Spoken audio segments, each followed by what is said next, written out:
The Outer Side is proudly supported by Tie Gear. Head to www.tiegear.com to explore the wide range of high-quality camping essentials, including guy ropes, screw-in tent pegs, tie-downs, and heaps more.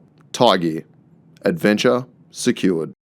Dog and Gun Coffee. Check out www.dogandguncoffee.com to grab yourself some bloody good coffee, ready for adventure. G'day and welcome to The Outer Side. I'm Tony, and in this episode I'm joined by John Jones, also known as Redbeard. John's a fisho, a hunter, he rides dirt bikes, he's got four-wheel drives, he lives the full outdoor lifestyle, and he's also got a bit of a background in journalism and content creation, so he's the perfect guest for The Outer Side. John, welcome to the show, mate. Thanks, man. Really appreciate you reaching out. Super big fan of just, what you've been doing, and stumbled across you a year or two ago, and I just think, man, I actually had goosebumps walking past you at the Sydney four-wheel drive show. Oh, true. I pointed your cars out to my best friend, and he's like, man, that's that guy. And we were both like little kids, like, oh, so. No, that's sick. No, man, it's super exciting, and appreciate you having me. Nah, awesome. So, mate, you've had a pretty interesting life insofar as your outdoor, pursuits. So let's start from the beginning. Like, what got you into fishing in the first place? Well, obviously grew up on Sydney Harbour. It's in the background here. So it was always an attraction to water. So grew up surfing, and then when we couldn't surf, I'd just go down the front of the house and go fishing, catch flathead, whiting, and my grandfather was into it, my father was into it, and then my great uncle who lived just across the way here, he was like a massive Jew fisher. Oh, true. So I'd like see fish, and then I'd hear fish stories from around here, and I was always like, oh, I'm going fishing when I can't go surfing.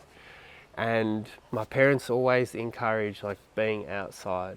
They took me camping, they took me on a lot of overseas trips and just showed me what the world had. And I think sucks for them, because obviously it was very costly to show me, yep, this great life. But adventuring, I think, was always so exciting to me as a young kid. Watching Malcolm Douglas, Bush Tucker Man, like on VHF on repeat. Yep. I think that started something, because I was just always a kid who loved being outdoors. I get in trouble for digging the garden up just yep, to make a hole. And that just trickled through to everything till now. I'm still a grub, I like digging holes, and my dad still probably looks at me like, why are you wasting all this money? But it's happiness. Yeah, that's the best, dude. I start every episode with the same question or similar, and 9 times out of 10 the answer is the same. It's like what you do as a child, or what the opportunities that you have created for you by your parents when yep, you're little, forms who you are as a person. Yeah. And it's very rare that you meet someone who's like a hardcore fisher that's like, oh, I just started a couple of years ago. It's in you, right? It's a part.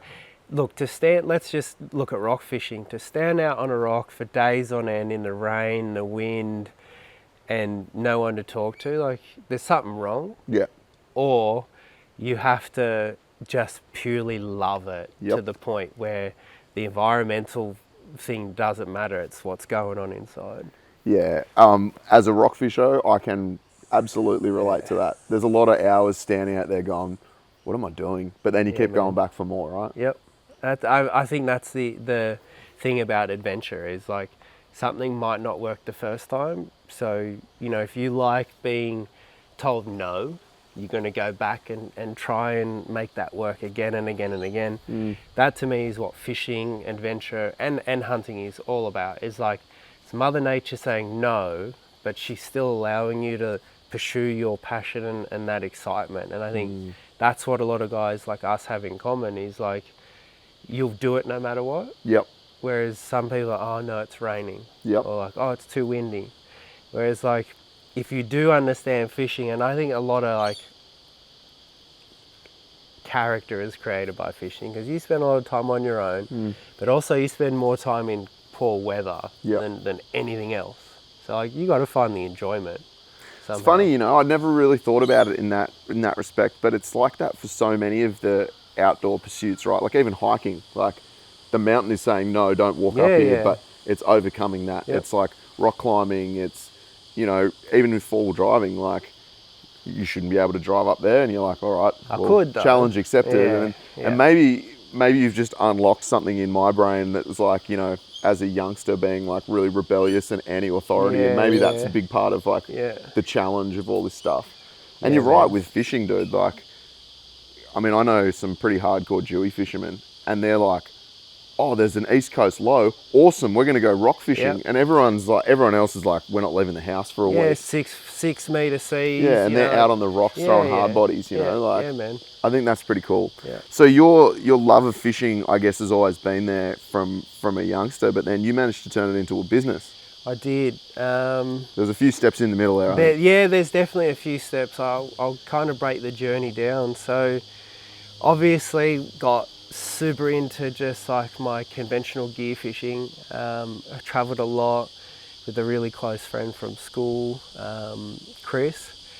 We went to Exmouth. We did a lot of the east coast of Australia together, just rock fishing, and it really sparked this like adventure for more. Like it sparked something for more for me. Mm-hmm. And so I grew up with a lot of elements of fishing around me, you know, some trout fishing, some estuary fishing, you know, a lot of whiting stuff, brim stuff, and then also the ability to go game fishing.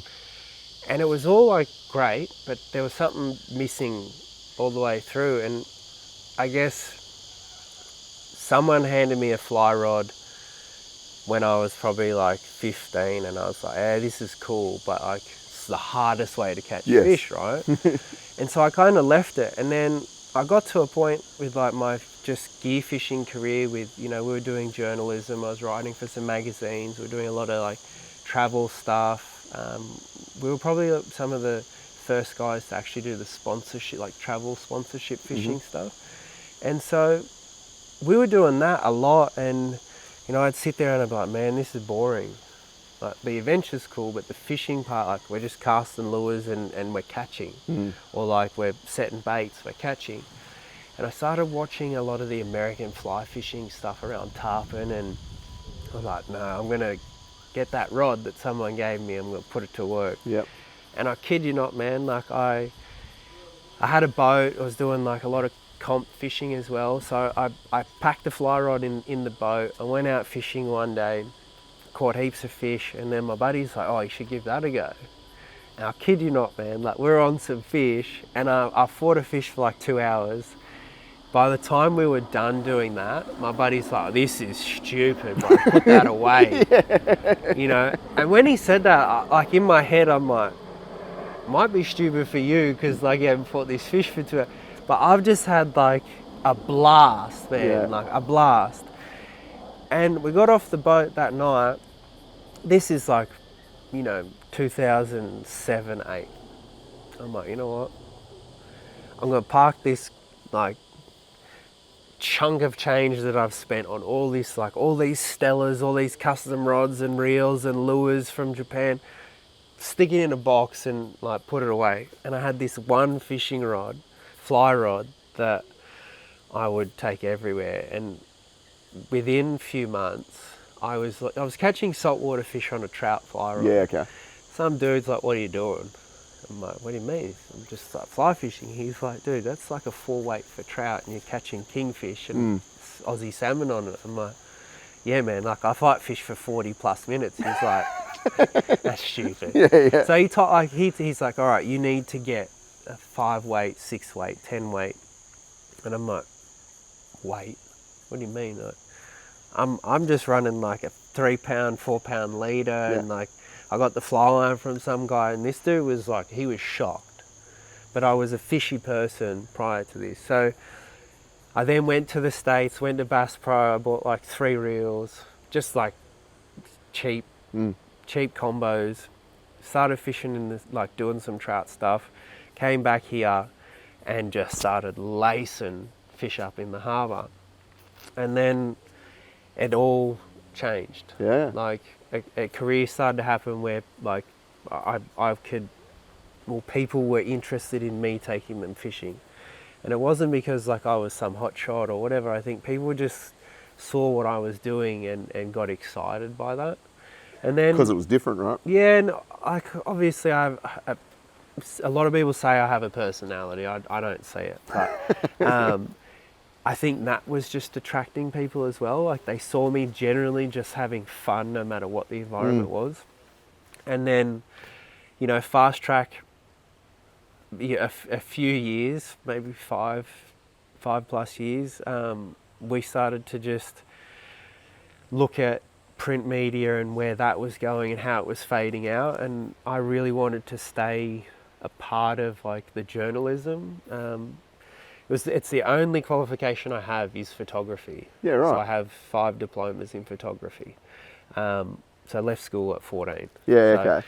I really was just passionate about what I was doing, and not being able to sell photos for what I could and doing all that. We started to make fly fishing adventure films for film tours around the world, and I guess that put me on the stage. Mm-hmm. People are like, well, this one Australian guy has come out of nowhere, like he actually catches fish, loves his fly fishing, and just generally, like, I guess people like watching me being an idiot.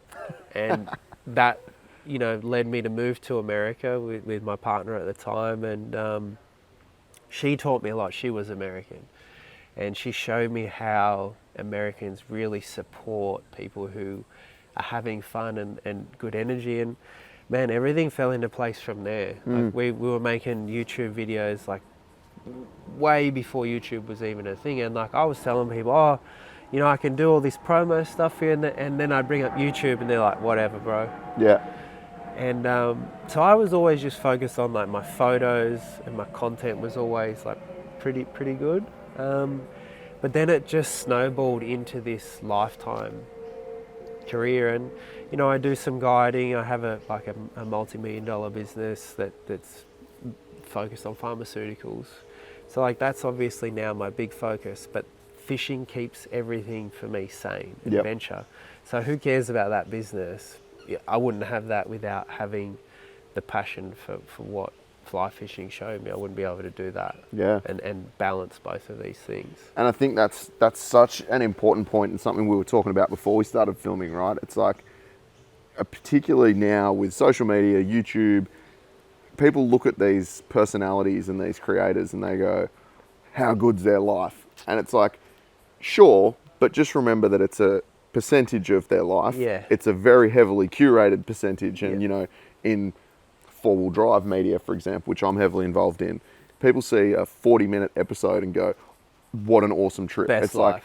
that was 2 weeks of sitting in horrible conditions, in the freezing cold, in the rain, and like, yeah, we had fun, but it's not what you see. And I think for you, it's, like we were talking about, it's people see the nice boat, the nice car and go, oh, this guy must come from rich parents. It's like, no, they don't see the whole business over here that, you put so much effort in to allow you to have that outlet.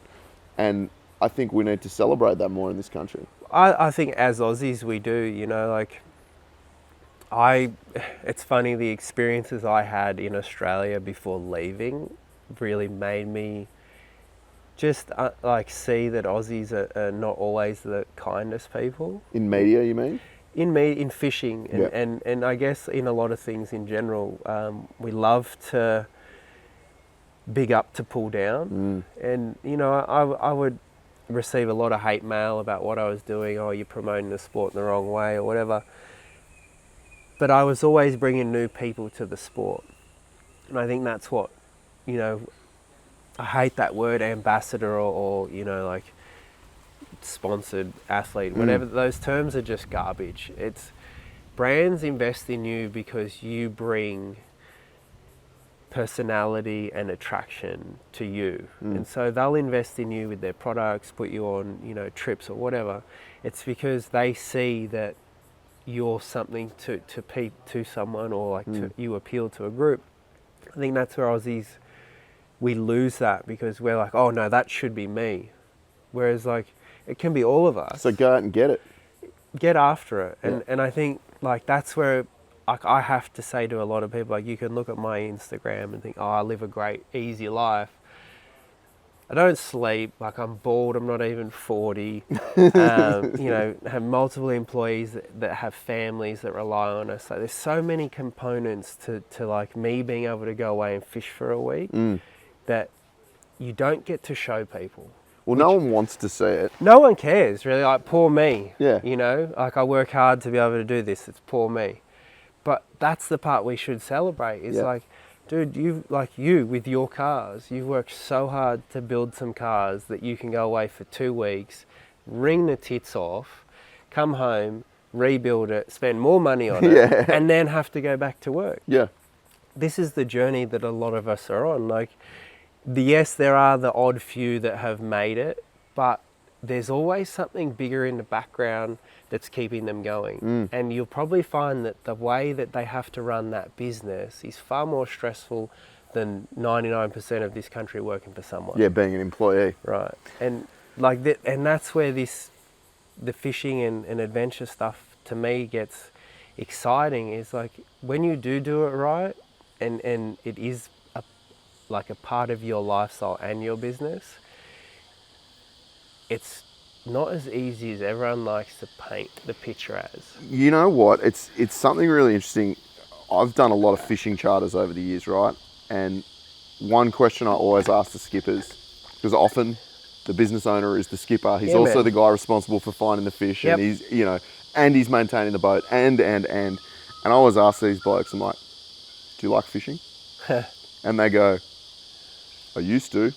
Yeah. And like, there's a couple of exceptions, like Dan Selby that does a lot on the Hawkesbury, like he's a frother, right? So it's one of the best dewy fishers in Australia. Absolutely. And a couple of months ago, there was a massive East Coast low. The weather was horrendous, and he's out there land-based, smacking dew on hard bodies. And I'm like, so this dude does it every day for work, and he guides, but he's obviously a fanatic. He's a fiend. I mean, I've seen him catch dewies on fly, and it blows my mind, dude. Like, and I've hit him up. I've been like, dude, this is wild. I've never been like, take me, because I know that's not appropriate. But when I started seeing this with my buddy, we were sitting there like, oh my God, like meter plus dewy on fly, like in horrible conditions. Like, as a guide, you have to love your fishing to do that. Like, I know in your downtime. Yeah, man. Like, for me, like in my downtime with our business was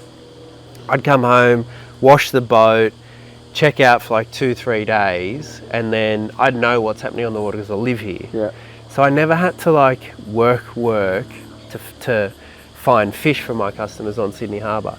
Anywhere else I had to go, you had to be there 3 days before, pre-fish it, know your tides, look at your moons, get everything set up. Like, that's what Dan Selby does on the reg. Well, he just lives it, right? Yeah. I don't know what happened with it. I saw a post from him a couple of months ago saying he wanted to sell a business, and he was selling it as like a turnkey operation, brand, boat, everything, and then I didn't hear anything more about it. So I really hope that he hasn't sold it, because I'd love to go out with him one day. He's a phenomenal fisherman. Man, you know what? It makes me sad to hear that, but it also makes me happy, because if he has had the opportunity to, I guess, give his family a bit more financial freedom and himself more time, that's a big up, to be able to build a business, to be able to sell it. Yeah. The thing with guiding and the fishing stuff, man, you don't make enough to warrant the amount of time that a lot of these guys put in it. So like, it's always a double-edged sword. I hope he hasn't sold his business, because he is one of the best. And honestly, like, there's not many in Sydney that I would say that about. Yeah. He is one of the best fishers and guides in New South Wales, for sure. Yeah, agreed. And I think he's probably like one of the exceptions.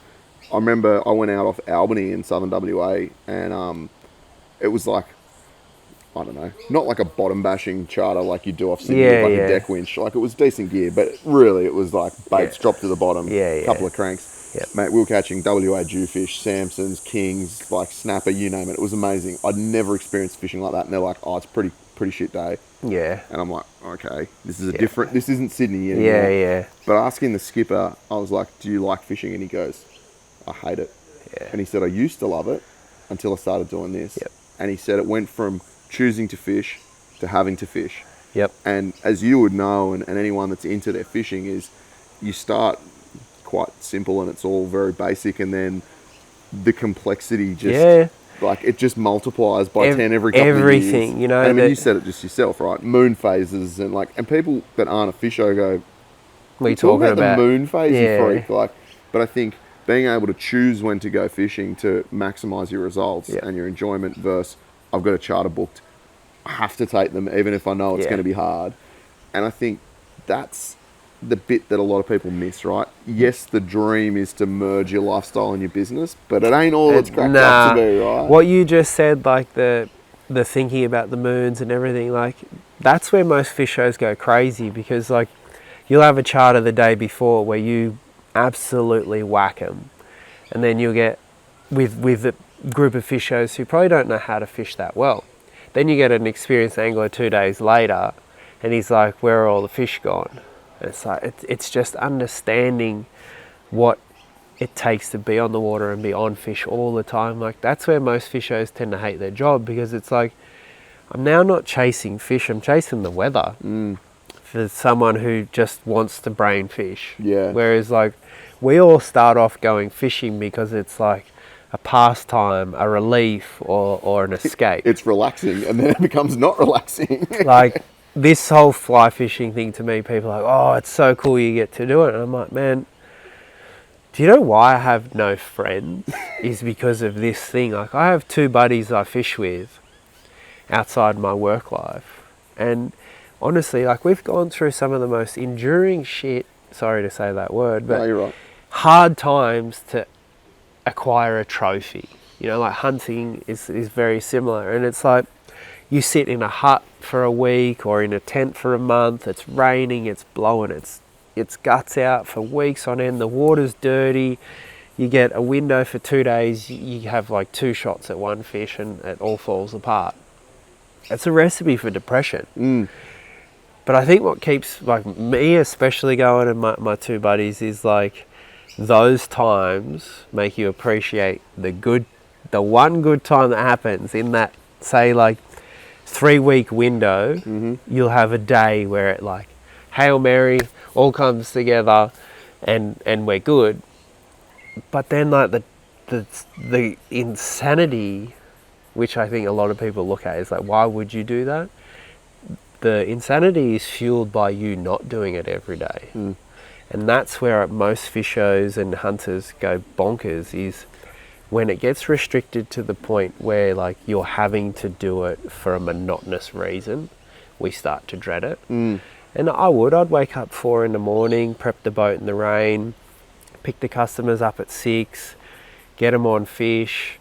You know, you don't get off the water till 4, you come home, wash the boat, tidy yourself up, have dinner, in bed by 10. Like you actually have no life at that point. And then like finding true balance is where I got my passion back, was like breaking it up and being like, okay, I can still do trips, I can, you know, do some guiding every now and again, but also I can have a job that I don't have to stress about it turning over, because it's not reliant on like my enthusiasm. It's reliant on my work ethic and a team. So now, like, I'm more excited about adventure fishing, hunting, and like that general outdoors lifestyle than I was 5 years ago, when I was like in deep. Because you had to do it, as opposed to being able to choose to do it. Now it's like, all right, I have the ability to choose when. I can look at, you know, the tides, when I want to fish, the area, and now it's like, all right, you can take your pick.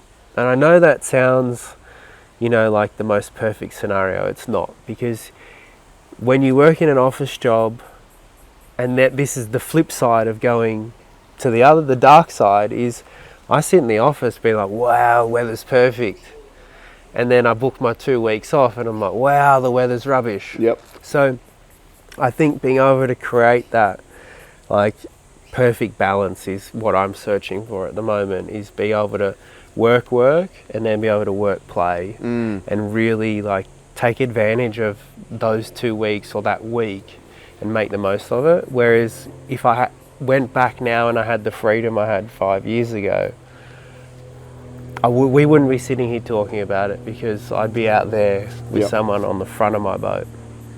And that's the whole, like, you know, when things go 180 and people say, like, everything changes, that was the pivotal moment for me. It was like I wanted to be able to enjoy my fishing more than I did slaving for it. Yeah. And I hope that doesn't come across as arrogant, but Nah, not at all, man. just- I think it makes perfect sense, and it makes sense to me because I'm in that similar position where my work and my passions are so murky in terms of the overlap, right? And not for a second do I complain. I've created that in a lot of ways, right?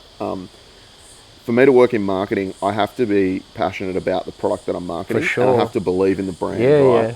And this is where I think a lot of people come unstuck and they go, oh, well, how did you end up getting how'd you end up in this situation? It's like, no, I created this situation. yeah. There wasn't like the perfect job just happened to exist and I just parachuted That's into like it. Lego.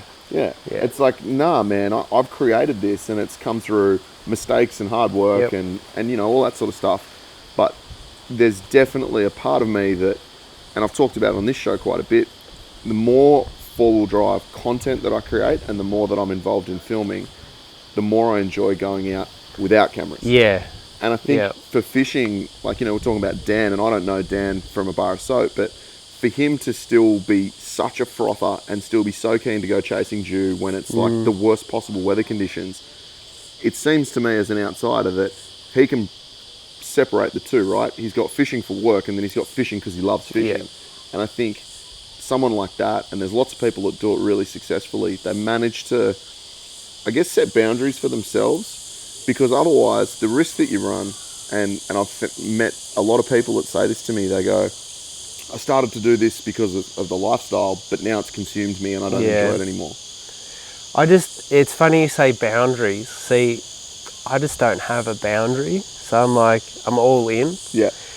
And that's the problem with like this fishing thing is like, even today with the corporate role that I have, I still live at like a fisho, you know, like I'm a minimalist. So my house is full of fish molds. It's full of tackle. Like my boat takes up the only undercover car space. Like all our fishing gear is like in all the weirdest places of the house. And then our cars take up the whole driveway, plus a storage unit with other toys in it. I literally, the only thing that changed for me was I could not have that barrier still, and I think that's where for me was like, adventure, there shouldn't be a point where you switch off. You should be able to just go as hard as you want until everything breaks, and then you come home and recoup. Yep. Maybe I'm just broken in that way, but I always look at it as like I could never switch off. So like guys like Dan who can break it up and like I think that's where they stay sane. Whereas like for me, like I just can't, man. Like I'd have a friend ring me up, it'd be pouring rain.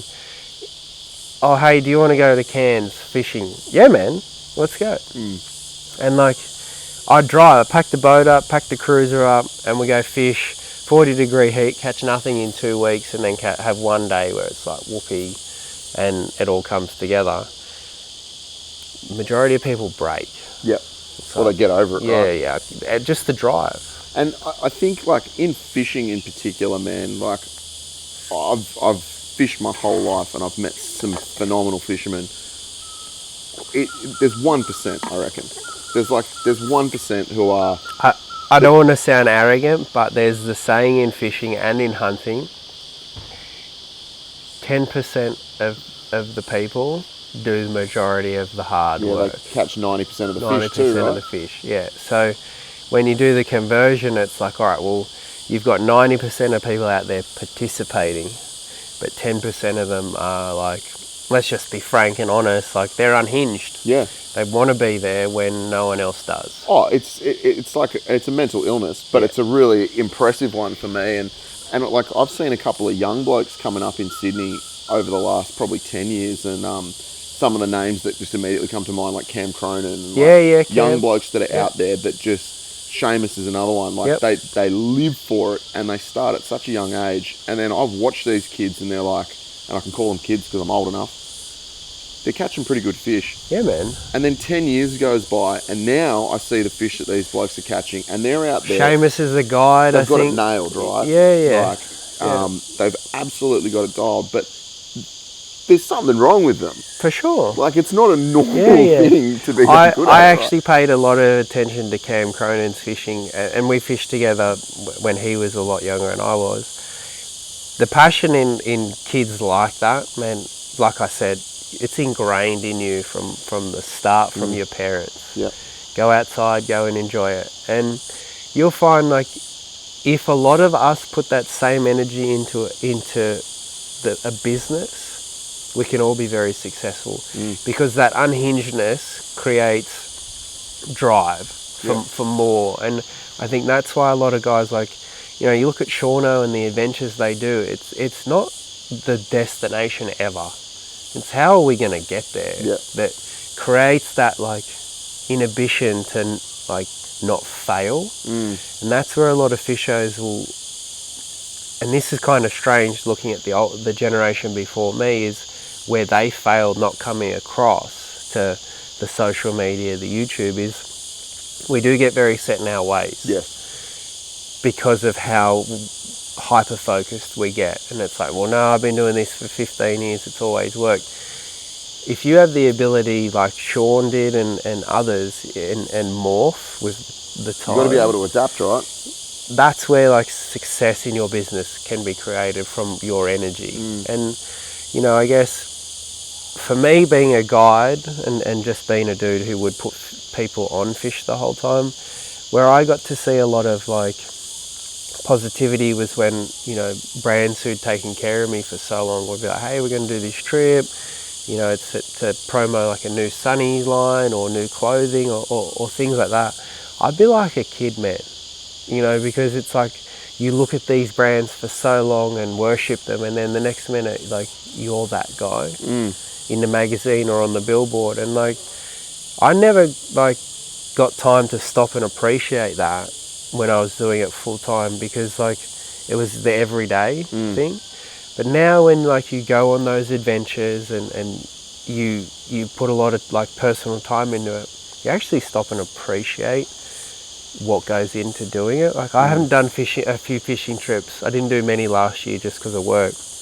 And towards the end of the year, I snuck away on a trout trip. I'm about to go to New Zealand, and I booked a few other trips for this year.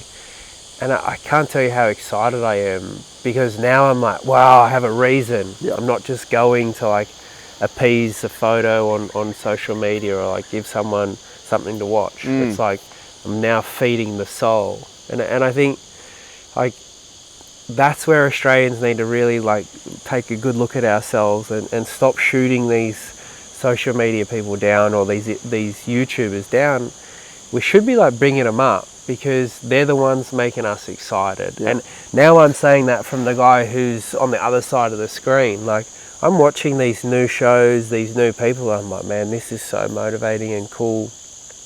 I hope you don't go through the things that, you know, I incurred or you probably incurred, where it's like you get some trolls that really make you question, like, why would you do this? Mate, the comments section of YouTube videos is like the Wild West, bro. Like, every now and then I find myself reading comments, and then I just have to snap myself out of it and go, it's so easy for someone with a fake name and no photo to sit there and criticize. And it's like, have they done any of this stuff? Maybe, maybe not. But probably it's like, not. Probably not.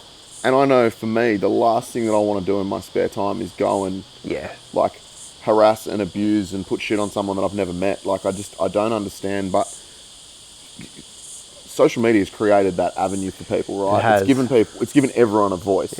And there's no credibility required. There's no, you know, credentials. It's not like, do you know what you're talking about? The credential thing is a funny one. It's like, I have noticed a lot of, like, pop-up Pete's in the last little while. It's like, all right, you got a garage, you've got a friend who's a mechanic, so you built a, like, sick forward drive, or, like, I've gone the other way, like, become a YouTube success on fishing. And it's like, That's very interesting because like the authenticity's not always there. Yep. Which, you could say social media's allowed both sides. It's letting people expose themselves to who they are, where they go make silly comments, and it's also like allowed a lot of people to become who they were. Yeah, and I don't want to for a second, I mean, I say a lot of stuff about the negative sides of social media, but absolutely there's a positive side to it. You can't have positive without negative, right? Of course not. And I know from a media consumption point of view for me, and it's always been strange because I've been involved in marketing, content creation, and I'm a consumer of it. But from a consumption point of view, we live in like the golden age, man. Yes. As a fisho, I can just sit down on YouTube and type in any species, any learn about location, and I can watch high quality content on demand. Yep. Yeah, there's a couple of ads, who cares? As opposed to like when we were growing up, and I think, we're a similar age, and it's like you're waiting for Rex Hunt on a Saturday arvo. You've got no say in where he's fishing, how he's fishing. Yeah. You've got all the ads and all that. And so I think like YouTube for me is amazing. I love it. It's one of the best educators. Look, I remember having like to get into fly fishing or being a guide, like you had to know people, and normally those people didn't want to know you. Yes. And like for me, it was like that gave me so much motivation. It's like, all right, well, whatever I have to do to figure this out, I had to do. Whereas now, like I can just go on YouTube. How do I change my tire? And I've got 50 channels. How do I like put a front mount on my car? 100 videos. Those things are so like valuable to us, and that's where I look at the adventure stuff, right? So like for me, the adventure is about packing the car, packing the boat, driving somewhere that you are not comfortable, and that's what keeps me excited, and that's what's actually got me more of like the camping, hunting and four-wheel drive stuff. Is like the unknown in fishing is you're going to have bad weather, you're going to sit around in a tent. Whereas like the unknown for like camping, hunting and four-wheel driving is like you have maneuverability, and when it's wet and raining, like you're going to have a hell of a lot of good time in your car. Yeah. Whereas like fishing, you don't have that. So like that's where I've kind of like now trying to morph everything together. So like me and my dad are building a Hilux to go and do Cape York. It was just something that we wanted to do together. We're not taking the boat. And everyone said to me, oh, you've built this 200, why? And I'm like, no, it's not for braking though. I'm building a Hilux to go and brake and have fun and do that. And now I'm trying to like figure out like how do you tie all of this in, the fishing, the adventure.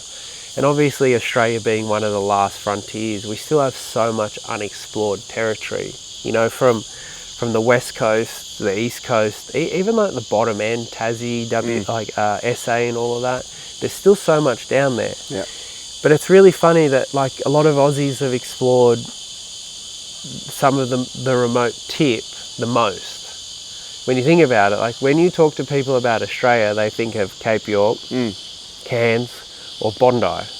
They don't know anything about Exmouth, the fisheries down at Coffin Bay or so many things we have not as Australians really dove into exploratory wise. Like how many people do you honestly know have done the Simpson Desert? Yeah. But how many people do you know who's driven up to Cape York? I'm going to tell you 100. Yeah. But I think like that's where the YouTube and everything now for me is like really made me think about like more adventure style, going back to like the MDs and the Bush Tucker man is like, we're not doing enough of the all-in-one. Yeah. There are certain groups doing it, but like, they're not building their stuff to just break it and like refix it. It breaks. It goes back to a big vehicle manufacturer and away you go. And like we were talking before, it's not really relatable when someone's driving a $400,000 rig and a $400,000 boat and you're kind of like, yeah, great, but I can't afford that. Yeah. And even if I could afford it, I can't afford to run it. And that's where like I've really started to look at it as like, all right, man, camping in general is attractive and accessible to so many people. So like I wanted to do more of that. Wanted to show more of like just fishing, and then getting to the spots. And like I think over the next year or two, that's kind of what I'm pivoting towards. Is I'm not worried about like my online presence or anything. I just want to show people the journey it takes me to go somewhere and do something that I enjoy. And if it takes me a month to catch one fish, and I show that over that month, that to me is the truth of the adventure, not just like a jam-packed 20-minute clip of, oh, this is an absolute hoot. Yeah. You know, so it's come full circle for me. I think it's more so just going back to wanting to be a journalist and showing the photography stories, right? and yeah, like creating something that like you can appreciate to pick up and read, not just like scroll past. I think, and you're absolutely right. And I think for me as well, like I can remember life before the internet, right?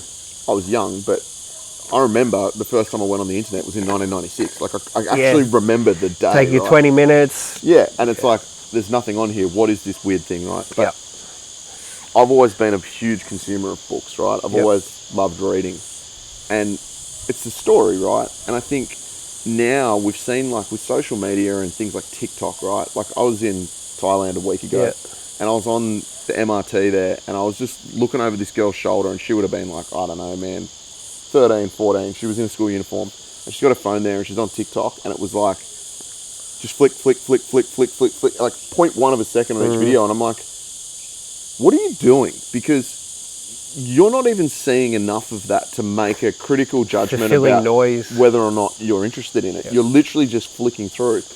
And in marketing, we keep looking at like, obviously customer retention. You mentioned it earlier, you know, it's talking about sales retention, all that sort of stuff. But we see the average attention span just like coming down to seconds. Now it's like single digit seconds, right? I feel like, well, I hope that it's going to come around again where people are interested in that more long form. They're interested in the storytelling. One guy I've been watching a lot of content from lately is Brooksy. Yeah. And Brooksy's been doing, he's done heaps of GoPro stuff, which is pretty raw and pretty rugged, and I love that. But then he's got Ben Godfrey shooting these like amazing feature film style documentaries, and you know, he went over to America chasing tuna, and like he didn't catch one. Nah. Like just got bricked. Yeah. Got one to the boat and then popped the knot at the boat. Like, and you know, as a fisher, I think there's so much focus on like the photo, right? Or the trophy. But it's like the whole journey that he went through. That's what like, it's about. The highs and the lows, and seeing that, like, just the look on his face, and I've felt it before, man. When you pop a fish off at the boat and you just go, like, that sort of content makes me feel something. Whereas, like, a 10-second TikTok video, you feel nothing. All right, so I'm going to preempt here that my edit's going to be challenged because the camera turned off because it overheated, but we've still got audio, so we can make it work. Cool. And what I forgot to do at the start of this video is ask you the fast five. So I'm going to ask you 5 questions, and you're going to answer with the first thing that comes to mind. You have an unlimited budget. Which boat are you buying? Oh, man. This will sound crazy, but it's not an expensive boat. Okay. Probably about 120 grand, a Hell's Bay. Flats, like purposely built flats fishing boat. American made. Phenomenal boat.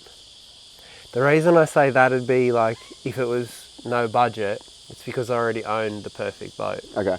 So this would be just another thing to add to what I have. A specialised tool. Yep. Good answer.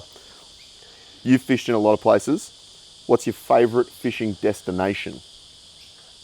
Oh, Cuba for atmosphere. Australia because nothing comes close. Really? Yeah.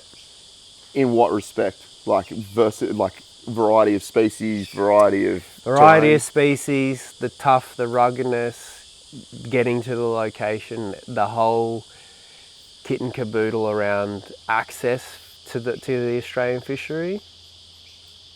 I don't think many other places would come close. Very good. Freshwater or saltwater?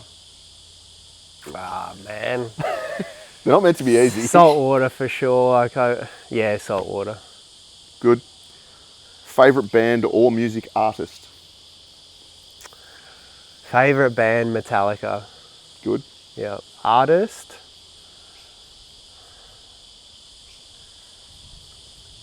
Ice Cube or Dre? As in like musical artist?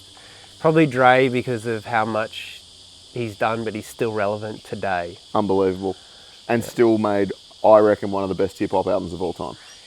Yes. Like, And built some of the best earphones, created some of the best artists today. Like the guy he's just on the pulse. yeah, So yeah, Dre. good answer. And finally, what would you eat for your last meal? Tuna sashimi. Yellowfin? Yes. Like it. Good answers. Just give me one sec. We're good there. All right. So I don't know where we got to, but we'll no doubt have a little audio only section in the middle of that. It's all right. So just to go into your guiding a little bit more, because I'm really interested in that. So what's the setup that you've got now? So you mentioned that you were guiding on Sydney Harbour for a bit, but then you've done a lot of destination stuff as well. Yep. So how does that work? Like, so say I just come across you and say, I want to catch a bonefish on fly. Mm-hmm. What's the process? It all comes down to where you want to do it. Okay. So what I would do with the Endless Session, we curate destinations. So, we have Cuba, the Bahamas. You'd have multiple destinations for a customer to pick. So, and then it's budget orientated as well. The thing with a lot of fly fishing stuff is it's not cheap because it's all inclusive. So you as an angler don't really have to do anything once you land at the destination. So, you're picked up, taken to the resort, you're fed three classy meals a day. Like you have someone looking after you 24/7. As soon as you're on the bow of the boat, your gear's prepped for you, you're put onto fish. All you have to do is be able to cast and obviously fish. So where it would come for us is, I would look at places for species, and then people would obviously come to us about trying to acquire that species or that trophy, and then we'd have, an array of destinations where that was made possible, from, saltwater to freshwater, and then obviously your full-blown mothership experience. Yeah, right. So, and Sydney for me it's home. So I always wanted to show my customers from around the globe where home was and what a stunning fishery we have here in Sydney. You can't, there's no other fishery in the world where you can catch fish in front of the Opera House and the Harbour Bridge with those two iconic structures in the background. There is nowhere else in the world that you can do that and have a pelagic fishery. Our fishery in Sydney Harbour, particularly since they got rid of commercial fishing, is absolutely insane. Yeah. And I think we possibly are a bit sort of like, we take it for granted in a little bit. We definitely do. Look, I grew up in the era where we still had commercial fishing here. Yep. They'd net out the front of my house, and to see fish stocks come back since that, man, I can tell you, we do take this place for granted. Yeah. And I can tell you that if you were to say to me, hey, Jono, for a year you couldn't go anywhere else but fish Sydney Harbour on the good days, I'd be content for years to come. Yeah. That's for sure. Yeah, it's phenomenal, man. So, you've fished around the world. Are there any species that you've encountered overseas that you wish we had here? Yeah, for sure. Tarpon, they're just such a big, they're one of the most amazing fish to just look at. And the way these fish move in these massive packs. And I just wish we had that, because we do have that style of fishing here. We just don't have the fish to fulfill that style of sight fishing. So what would it be similar to here? It'd be similar like queenfish on the flats. Yeah, So okay. like, you see a pack of queenies, you line them up, you watch where they're tracking, and you preempt where they're going to and fish to that, and obviously get a fish out of that school to react and hopefully hook it.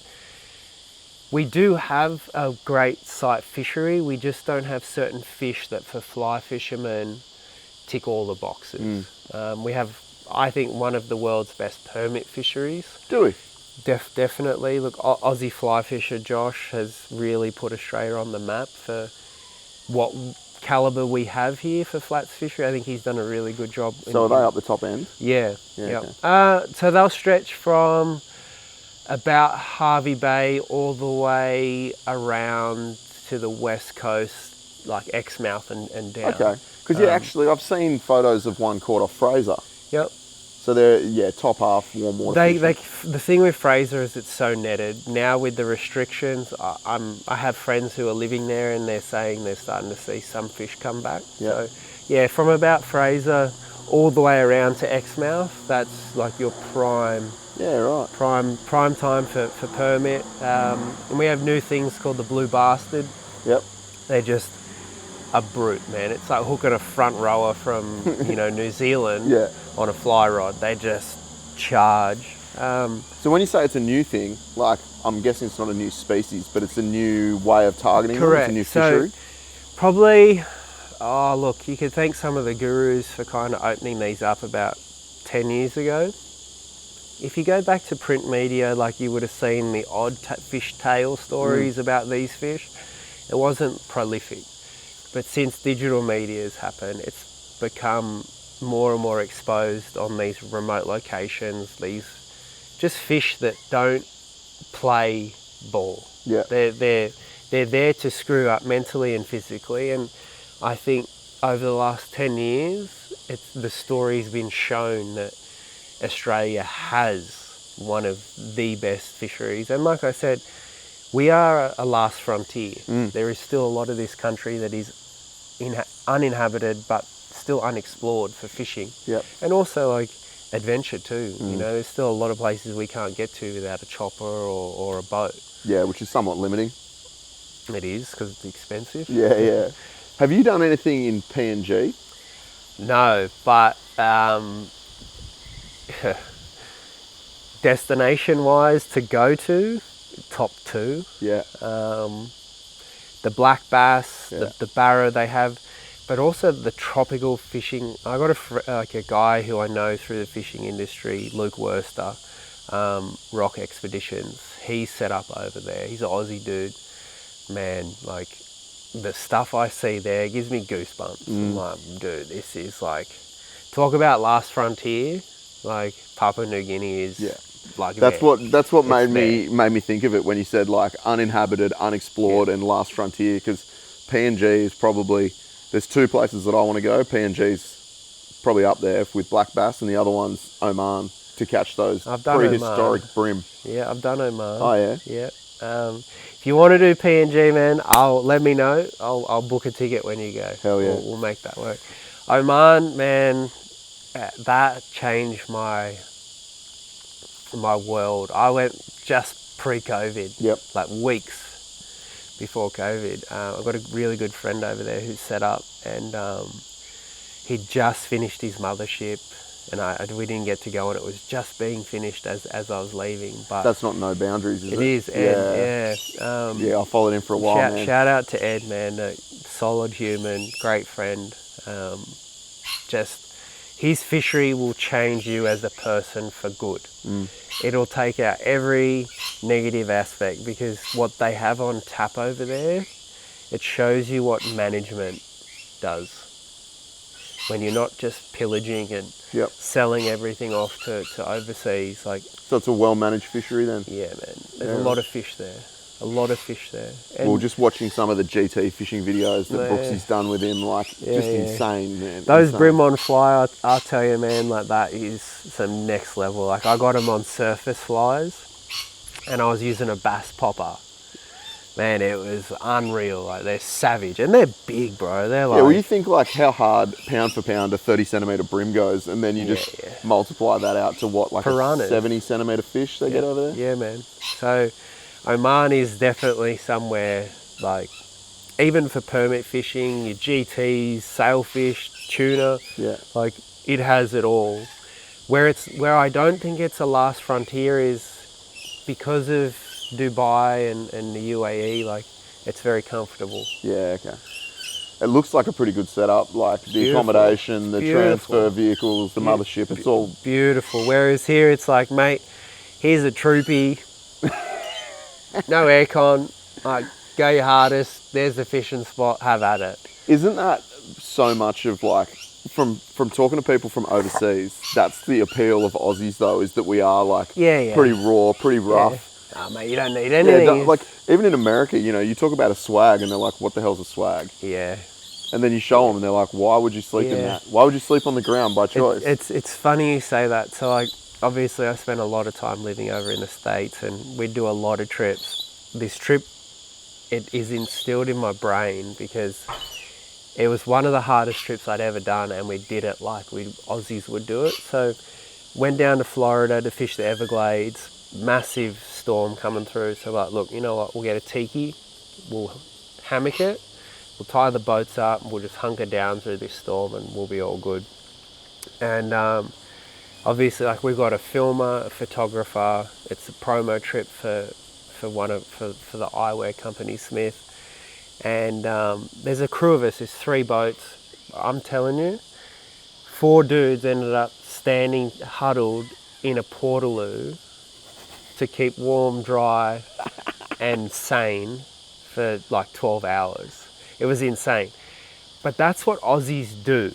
Yeah. Like we don't generally care on the elements, we care about the achievement, which I think that's where we're so rugged, is like you walk around in your pluggers like bow hunting for buffalo, whereas most people come out, they got like steel cap boots, you know, we just do things so Aussie, if that. And I think that appeals to some people, but also scares the heck out of a lot of people. They're like, you enjoy this? They think we're insane. Yeah. And you sit there and you're like, well, I do actually. Yeah. But I think that's where there's such a draw to Australia, is it's rugged. Yeah. And that's where I know I bang on about this last frontier, but it is rugged, man. Yeah. Like, whereas a lot of places, like you can get a, 200 series full aircon or a 300 or a Chevy, whatever you want, and cruise. Yep. So, I think that's where like things differ. But Oman, man, like top 5 destinations of all time. Yeah. For sure. Well, I've wanted to go there for a long time just for the fishing, but I was talking to my boss recently about it at GME, and he's been there, and he's like, man, I don't care about fishing. Just go there for the culture. Could be a huge market too, he's like, for you guys. go there for the culture. He's like, it's such a beautiful place. Yeah, and then food. The more I researched it, like beautiful mountain ranges, and then like, the coastline is stunning, and their architecture is amazing, and like it's such a phenomenal place. And you never hear of people going, oh yeah, I really want to go to Oman, right? And you're safe, bro. That's the thing a lot of people don't realise, is you are so safe because of how they built their communities. Yeah. Like, you don't have to worry about no one being weird with your kids or any of that. Like, they're just, Yeah. That's where, like, Dubai is getting so popular with Aussies and other European countries, is the safety aspect. You can go there and live a great life. Everything's clean, taken care of. You just don't have that ruggedness of here. Yeah. Which It's a bit too sanitised. it is, man. I think like if you're Aussie, like, nah, it's too sanitised to live. But you have to definitely go there to enjoy the culture, the food, and the people are beautiful, man. And then the bonus is epic fishery. That's what blows you away. It's like you're literally like in the desert and then in the bluest of oceans. Yeah. And that I think is unforgettable. Yeah. But yeah. All right. Well, you heard it here first. PNG and Oman, they're the 2 on the list. Which is so funny because, like, you talk to most people, like, where do you want to go? Oh, I want to go to Europe and I want to go to, New York or whatever. And it's like, when you get into these kind of pursuits and you're like, no, I want to go to Oman and Papua New Guinea, and people go, what? It's like, yeah, but there's a specific reason that I want to go to these places, right? It's like a fulfillment we all like a lot of us chase is, I think guys like in your circle in the 4-wheel drive and adventure industry, they're fulfilling this void. And it's the same with like fishing and adventuring, is, like I said, it's not about like the destination, it's what happens on every step of the way to get there. And then once you're there, the accomplishment happens, it's like, oh my goodness, you know, this can actually come together. Yeah. Whereas a lot of places, it's like, well, I can just get in a car, pull up side of the river and fish. It's easy. You know, it's not that appealing. Nah, and I think it's like with so many things, right? Like the more you put into it, the more you get out of it. But things like with fishing, I know from rock fishing, right? The most accessible, safe ledges are the least productive for me, You're not catching right? anything. You're not catching anything there. You might get a fish occasionally, but you know, like I live on the Central Coast, Avoca is just full every morning, right? Yeah. But like, I'm not going to say any particular spots here, but within a kilometre in any given direction, any of those rock ledges, there's some fantastic ledges there that are a bit gnarlier to get to. Yep. There's a bit of a walk. Or a climb. Yeah, it might be a little bit more exposed, but like they're so much more productive. Yeah, and it's like it's about pushing that little bit further, or going out when the weather's not perfect, or getting there before the first light. You know, like you see all the people rocking up as the sun's already coming up, and you're like, you're not even catching bait, and you've missed the bait. You missed the window to get your bait. You know? This is weird for me as like a fly angler, because we're so champagne. I know it sounds like sus as, but like. Champagne fishing is what fly fishing is built on, really. It's like you have the option for trout fishing, you want to fish now. Yeah. Top, like middle of the day, to be able to see and do what you want. Whereas a lot of like gear fishing revolves around like pre-dawn. Low light periods, right? And or low light. So you getting your bait early morning, up late at night, like getting all your stuff ready for that bite time, whatever it may be. Fly fishing, you kind of have the ability to pick and choose. Do I want to chase a morning bite? Do I want to chase a daytime bite? Do I want to chase a nighttime bite? Like, that's where, like, I guess the whole flip thing for me was like, and I can just fish 24/7 with one rod. Don't need to carry heaps of gear. Don't need to harvest bait. Like, and that was where it became so much easier. Is like, dude, I watch some of my friends. They spend like a week getting ready. I just chuck my shit in the boat, go. I got 10 rods rigged with some flies. Yes, you change them a lot, but all I do is like, new rod. Yeah. Not tying new rigs, and I'm not saying, I think gear fishing's harder, a lot harder. Fly fishing, the only thing you got to worry about is casting. Yeah.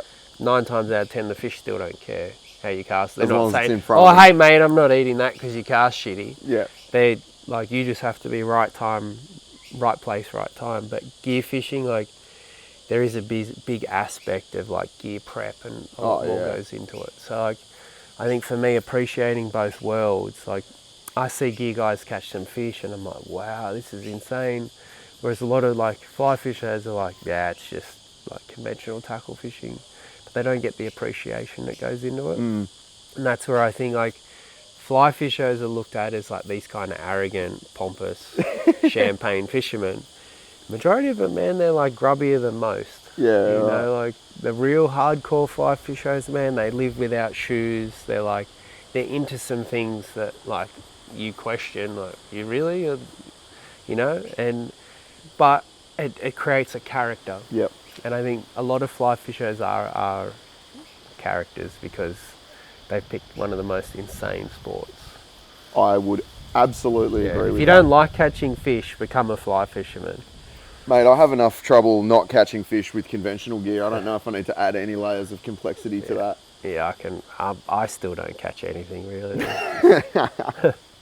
Mate, it's been really fun chatting to you. Hell It's been we've been meandering around and not really followed any kind of structure. The camera turned off in the middle of the conversation, which is always helpful. But I really appreciate it, man. It's been really interesting to hear a bit of your story. It's been good. Just like, obviously, I've done some fly fishing podcasts. I've never talked to someone from the outdoors world who's very focused around like forward driving and all that stuff, man. It's really good to interact with different groups and different people. So I can't thank you enough for having me on. Just there's so much out in Australia that we can explore, and I think like there's so many, like obviously with you and I, there's 6 degrees of separation. We know the same people but never met.